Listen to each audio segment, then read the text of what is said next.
Need to fix Facebook login issue? Then in today's video, I'll be showing you the step-by-step process on how you can easily fix it. First thing first, head over to your application Facebook. When you are entering your mobile number, email address or the password, make sure all the login credentials are correct. In case if you have forgotten, then click on Forgot Password and follow the on-screen process. After that, move into Safari. Once you're inside the Safari, in the address bar, you need to search for Facebook outage. Now head over to the very first site, Down Detector. In this page, you can check whether the server of Facebook app is down or not. Sometimes the server might be down, and in that case, all you gotta do is wait for the server to get fixed. Once the server is fixed, now the next thing you wanna do is head over to the settings of a device.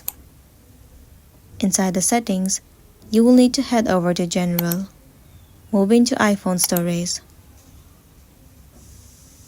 In this page, move into Facebook. Click on Offload App.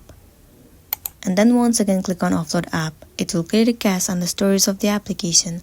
It will also remove all of the unwanted bugs and make your application run smoothly. This should definitely fix the issue that you have been facing, and then you'll be good to go. So that's the end of the video. If this video really helped you, give it a like and check out our next tutorial. Thank you.